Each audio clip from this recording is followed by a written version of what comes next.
నమస్తే, welcome to our channel. నేను సిరి. త్రివిక్రమ్ శ్రీనివాస్ గుంటూరు కారం సినిమా తర్వాత అయితే ఎక్కడ కూడా కనిపించట్లేదు. అంటే ఎక్కడైనా సక్సెస్ మీట్ పెట్టినా కూడా, పార్టీ ఇచ్చినా కూడా తను కనిపించట్లేదు. సినిమాలో నటించిన నటులు నటీమణులు అందరు కనిపిస్తున్నారు, అక్కడ ప్రొడ్యూసర్ కూడా కనిపిస్తున్నారు. కానీ ఎవరైతే సినిమాని డైరెక్ట్ చేశారో త్రివిక్రమ్ శ్రీనివాస్ గారు, తనైతే కనిపించట్లేదు. అసలు ఏం జరిగింది, ఏం జరుగుతుంది, ఈ అంశం మీద చర్చించడానికి మనతో పాటు ఉన్నారు ప్రముఖ సీనియర్ జర్నలిస్ట్ యజ్ఞమూర్తి గారు. నమస్కారం సార్. నమస్తే అమ్మా.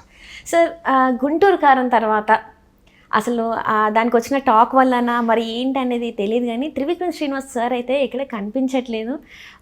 దిల్ రాజు గారు పార్టీ ఇచ్చినా కూడా ఆ పార్టీలో కనిపించట్లేదు. అసలు ఏమైపోయారు సార్ తను? ఇప్పుడు అదే పెద్ద టాపిక్ అయిపోయింది అనమాట. అంటే త్రివిక్రమ్ ఆయనకున్నటువంటి, అంటే అందరూ కూడా గురూజీ అని చెప్పేసి అంటూ ఉంటారు. ఆయన కూడా ఆ గురూజీ అనే ఆ సంబోధనని ఆయన బాగా ఎంజాయ్ చేస్తున్నారు అనమాట. అంటే ఎందుకు గురూజీ అంటున్నారంటే అంత జ్ఞాన సంపన్నుడు ఆయన. తెలుగు సినిమా ఇండస్ట్రీలో చాలా మంచి మంచి విషయాలు చెప్తారు. చాలా సాహిత్యం చదువుకున్నాడు. గుంటూరు శేషేంద్ర శర్మ అని చెప్పేసి ఒకప్పటి ఒక గొప్ప కవి. ఆయన యొక్క ఆయన కవిత్వాన్ని ఈయన సందర్భానుసారం వాడుతూ ఉంటారు. ఆయన ఆ వరుసలు, ఆయన లైన్ని, ఆయన ఏదైతే చెప్పాడో ఆ కవిత్వాన్ని తన సంభాషణలో, తన ఉపన్యాసాల్లో వాటిని ప్రస్తావిస్తూ ఉంటాడు. సో అట్లా మేధావి, అంటే తెలుగు చిత్రసీమలోని మేధావుల్లో ఒక అగ్రగణ్యుడు అని చెప్పేసి అనే ఉద్దేశంతో ఆయన గురూజీ అని చెప్పేసి అందరూ కూడా పిలుచుకుంటున్నారు. పూజ్య భావంతో కానివ్వండి, ప్రేమతో కానివ్వండి, అభిమానంతో కానివ్వండి. సో అల వైకుంఠపురంలో అనే ఒక బ్లాక్ బస్టర్ తర్వాత ఆయన గుంటూరు కారం అనే సినిమాని తీశాడు. సో మహేష్ బాబు అందులో హీరో. సో దాని మీద చాలా చాలా ఎక్స్పెక్టేషన్స్ వచ్చాయి రిలీజ్కి ముందు. అంటే ఎక్స్పెక్టేషన్స్ కన్నా ముందు సార్, హీరోయిన్స్ని చేంజ్ చేయడం, కథలో చేంజ్ చేయడం, ఇంకొకటి ఏంటంటే అసలు ఈ సినిమా ఉంటుందా ఉండదా అని కూడా చాలా అనేకమైన, అంటే 1 year బిఫోర్ నుంచి కూడా చూస్తే అనేకమైన డౌట్స్ సార్. అసలు సినిమా విడుదల అవుతుందా అనేది కూడా డౌట్ ఉండే. ఎట్టకేళ్ళకి విడుదలైన తర్వాతనేమో ఇలా ఉన్నాయి రియాక్షన్స్ అన్నీ ఇలా ఉన్నాయి. అవును, మీరు అన్నట్టు ఆ సినిమా చుట్టూ చాలా వివాదాలు ఉన్నాయి మొదటి నుంచి కూడా. హీరోయిన్ మారటం, తర్వాత సినిమాటోగ్రాఫర్ మారటం, షూటింగ్లు ఆగిపోయాయని చెప్పేసి వార్తలు రావటం, కథ విషయంలో కూడా మహేష్ బాబు అసంతృప్తిగా ఉన్నాడు, ఏదో మార్చాలని చెప్పేసి ఆయన అడుగుతున్నాడు అనటం, ఇలాంటి అనేక వివాదాలు దాని చుట్టూ ఉన్నాయి. మధ్యలో తమన్ కూడా వెళ్ళిపోయారని సినిమా, ఈవెన్ మ్యూజిక్ డైరెక్టర్ కూడా మారిపోతున్నాడు అని చెప్పేసి కూడా వచ్చాయి. సో ఇన్ని రకాల వివాదాల మధ్య మొత్తానికి షూటింగ్ అయితే అయిపోయింది. సో రిలీజ్ కూడా అయిపోయింది. అంటే వాళ్ళిద్దరి కాంబినేషన్కి ఉన్నటువంటి క్రేజ్కి నిదర్శనం ఆ సినిమా అమ్ముడైన విధానం. థియేట్రికల్గా 130 కోట్ల పైనే థియేట్రికల్ రైట్స్ దానికి అమ్ముడయ్యాయి. సో అంటే కలేజా వాళ్ళిద్దరి ప్రీవియస్ ఫిల్మ్ 12 ఏళ్ల క్రితం వచ్చింది. అది ఎక్స్పెక్ట్ చేసినంత ఆడకపోయినా కూడా క్రేజే. సో ఈయన సూపర్ స్టార్ కావటం, ఆయనేమో సూపర్ డైరెక్టర్ కావటం. సో అలాంటి కాంబినేషన్కి గిరాకీ ఎప్పుడైనా ఉంటుంది. సో మొత్తానికి వచ్చింది. కానీ ఏదైతే ఆ ఎక్స్పెక్టేషన్స్ ఉన్నాయో, జనం ఎంతగా వాళ్ళ కాంబినేషన్ కోసం ఎదురు చూశారో, ఆ సినిమా గురించి గొప్పగా ఊహించుకున్నారో, సినిమా చూసిన తర్వాత వాళ్ళంతా డిసప్పాయింట్ అయ్యారు.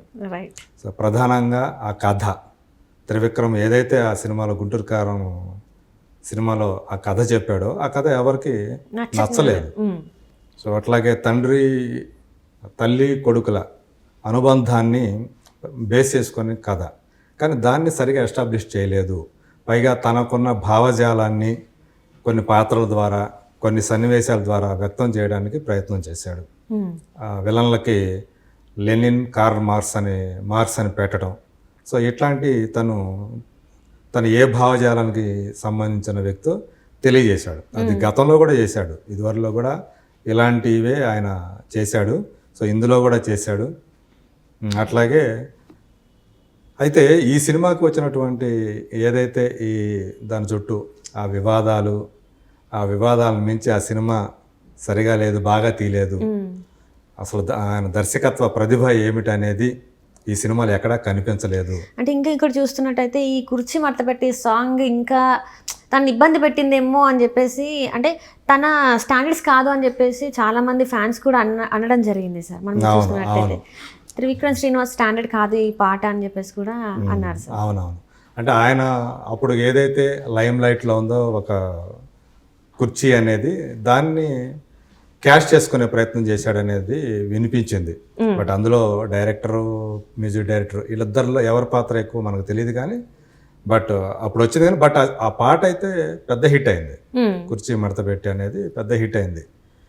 కానీ ఆయన మీద ఏదైతే సినిమా రిలీజ్ తర్వాత అందరూ కూడా పాయింట్అవుట్ చేస్తుంది, అందరి వేళ్ళు కూడా ఆయన వైపే చూపిస్తూ వచ్చారు. సో త్రివిక్రమ్ ఏంది ఎలా తీశాడు, త్రివిక్రమ్ సాంగ్స్ ఏంది ఎలా తీశాడు, ఈ క్యారెక్టర్స్ ఏంటి ఎలా మలిచాడు, సో రమ్యకృష్ణ క్యారెక్టర్ ఏంటి ఎలా చేశాడు, ప్రకాష్ రాజ్ క్యారెక్టర్ ఏంటి ఏం చెప్పదలుచుకున్నాడు. కొన్ని క్యారెక్టర్లు అయితే అసలు ఎందుకు కథలో ఉన్నాయో తెలియదు. సో మీనాక్షి చౌదరి అని ఒక హీరోయిన్ అన్నారు, సెకండ్ హీరోయిన్ అన్నారు, కానీ ఆమెకి అసలు ప్రాధాన్యమే లేదు. హీరో తోటి ఒక సాంగు లేదు, ఇంకో మెయిన్ హీరోయిన్ అటువంటి శ్రీలతో ఎలాంటి కాన్ఫ్లిక్టు లేదు. కేవలం అలా వచ్చిపోతూ ఉంటుంది, కనిపిస్తూ ఉంటుంది అంతే. సో హీరోకి టీ ఇవ్వటానికో లేదా ఇంకోటి ఇవ్వటానికో అన్నట్టుగా అట్లా అటు ఇటు తిరిగే క్యారెక్టర్ లాగా దాన్ని మలిచాడు. ఇది అసలు కథలో ఆ సినిమాలో ఆమె లేకపోయినా కథకి ఎలాంటి ఇబ్బంది కలగదు. అట్లాగే జగపతి బాబు చేత చేయించిన మార్స్ క్యారెక్టర్ కూడా, జగపతి బాబు కూడా ఆ క్యారెక్టర్ ఎందుకు చేశాడో అర్థం కాలేదు. అంటే దానికి కూడా పెద్దగా ప్రాధాన్యం లేదు, ఒక చిన్న ఆర్టిస్ట్తో ఎవరితోనూ చేయించే క్యారెక్టర్ అది ఆయన చేత చేయించాడు. అలాగే తన మిత్రుడైనటువంటి అత్యంత సన్నిహిత మిత్రుడైనటువంటి సునీల్ చేత ఒక గెస్ట్ లాంటిది లెనిన్ అనే క్యారెక్టర్, అది కూడా ఒక సీన్లో కనిపిస్తే చచ్చిపోతుంది. ఆ క్యారెక్టర్ సునీల్ చేత ఎందుకు చేయించాడు? సునీల్ ఆ క్యారెక్టర్ అంటే ఇప్పుడు దాకా సునీల్ తోటి ఎస్ఎస్ రాజమౌళి ఒక మర్యాద రామన్ అనే సినిమా తీసి తనకి హీరోగా మంచి ఎలివేషన్ ఇచ్చాడు. అలాగే పుష్ప సినిమాలో చూసుకుంటే ఒక విలన్గా బ్రహ్మాండమైనటువంటి కెరీర్ని ఇచ్చాడు సుకుమార్. సో ఇలా ఆయన్ని కొంతమంది హీరోలుగా పోలరంగడు అనే సినిమా వచ్చింది, జక్కన్ అనే సినిమా వచ్చింది, అట్లాగే అందాల రాముడు అనే సినిమా వచ్చింది హీరోగా. ఇలాంటి వేరే వేరే వాళ్ళు తీశారు. కానీ ఒకే చోట ఉన్నవాళ్ళు, భీమవరం నుంచి వచ్చిన వాళ్ళు, చెన్నైలో ఒకే రూమ్మేట్స్ అయినటువంటి త్రివిక్రమ్ సునీల్ అలాంటి స్నేహాన్ని, వాళ్ళిద్దరి మధ్య స్నేహాన్ని త్రివిక్రమ్ ఎందుకో సరిగా ఉపయోగించుకోలేదు. తన సినిమాలో సునీల్కి ఒక మంచి పాత్ర, ఒక హీరోగా ఎడుతిరిగి చేయలేదు. అలాగే తన చేసిన సినిమాల్లో అత్యంత కీలకమైనటువంటి పాత్రలు కూడా తనకి ఎప్పుడు ఇవ్వాల. సో ఇదొక మైనస్ ఉందన్నమాట, అతని మీద ఉంది. ఈ సినిమాలో మరీ ఘోరంగా ఒకే ఒక్క సీన్కి పరిమితం చేశాడు సునీల్ని అనేది కూడా వినిపించింది. సో ఇట్లా అందరూ కూడా తన మీద వేలెత్తి చూపించడం వల్ల తను కనిపించకుండా పోయాడు, ఏమైనా అజ్ఞాతంలోకి పోయాడా అనే టాక్ అయితే వినిపిస్తూ ఉంది. సో 3 రోజుల క్రితం దిల్ రాజు ఇచ్చిన పార్టీలో దిల్ రాజు కుటుంబంతో పాటు మహేష్ బాబు కుటుంబం ఉన్నారు, అట్లాగే ఇద్దరు హీరోయిన్లు ఇద్దరు ఉన్నారు, శ్రీలీల, అట్లాగే మీనాక్షి ఉంది, అలాగే ప్రొడ్యూసర్ ఉన్నాడు సూర్యదేవర్ నాగవంశి, కానీ అందులో కూడా త్రివిక్రమ్ లేడు. సో సినిమా తర్వాత ఎక్కడ కూడా ఎలాంటి పబ్లిసిటీలో కూడా పాల్గొనలేదు, ఆయన బయటికి రాలేదు అసలు. సో దీనికి కూడా రాలేదు. సో దీంతో త్రివిక్రమ్ పరిస్థితి ఏంటి? బ్రేక్ అనకూడదు దీన్ని. తను ఆ విమర్శలకి తట్టుకోలేక, వాటిని స్వీకరించలేక, సో కొంతకాలం పాటు కనిపించకుండా ఉందామని చెప్పేసి ఆయన ఏమన్నా అలా ఉన్నాడా అని ఒక చర్చ అయితే నడుస్తూ ఉంది. సో దీనికి సమాధానం మాత్రం ఆయనే చెప్పాలా, ఎందుకు కనిపించకుండా పోయాడు, కనీసం అంటే ఇన్ని వస్తున్న విమర్శలకి ఎందుకు సమాధానం చెప్పలేక ఉన్నాడు అని చెప్పేసి అనేది ఆయనే చెప్పాలా. అంటే ఇప్పుడు సార్ నాకు ఒక డౌట్ వచ్చింది ఏంటంటే, ఈ గుంటూరు కారం ఇంపాక్ట్ నెక్స్ట్ తీసే సినిమాల మీద పడుద్ది అంటారా? అట్లని నేనేం అనుకోవట్లేదు. అంటే తనకున్నటువంటి పేరు ప్రఖ్యాతులు అటువంటివి. ఒక సినిమా పోయినంత మాత్రాన ఆయనకు వచ్చే వెంటనే ఆయనకి ఏం నష్టమేం కలదు. ఎందుకంటే ఇదివరకు పవన్ కళ్యాణ్తో ఆయన అజ్ఞాతవాస్ అనే సినిమా తీశారు, అది డిజాస్టర్ అయింది. బట్ ఈ సినిమాకి వచ్చేటప్పుడు, గుంటూరు కారంకి వచ్చేటప్పటికి వచ్చింది డిజాస్టర్ టాక్ అయినా కానీ 100 కోట్ల షేర్ వచ్చేసింది. అది అంటే కేవలం మహేష్ బాబు కరిష్మాతోటే, మహేష్ బాబు స్క్రీన్ ప్రెజెన్స్ వల్లే తను కనిపించినటువంటి, అంటే ఫస్ట్ టైం అట్లా అంత మాసీ అవతారంలో కనిపించడం మహేష్ బాబుకి ఇదే ఫస్ట్ టైం. సో తను ఆ సినిమా మొత్తం తన భుజాన్ని వేసుకొని నడిపించాడు. దానికి తగ్గట్టుగానే ఫ్యామిలీ ఆడియన్స్ కానివ్వండి, ఆయన అభిమానులు కానివ్వండి చూడటం వల్ల మరి 100 కోట్లు షేర్ రావడం అంటే చిన్న విషయం కాదు. ఆల్మోస్ట్ 175 కోట్లు గ్రాస్ దాకా కలెక్ట్ చేసింది సినిమా. సో దాన్ని బట్టి అంటే నెక్స్ట్ ఫిలింకి, ఒకవేళ నెక్స్ట్ ఫిలిం కూడా ఇదే తరహాలో గనక డ్యామేజ్ జరిగితే ఆయనకి, అప్పుడు మనం డౌట్ పడాలి. ఆయన కొంచెం రేస్లో వెనకబడిపోయాడని చెప్పేసి మనం అర్థం చేసుకోవచ్చు. Right sir, right. Thank you so much sir, మీరు మా స్టూడియోకి వచ్చి మీ వాల్యుబుల్ టైం మాతో స్పెండ్ చేసినందుకు మీరు ధన్యవాదాలు సార్.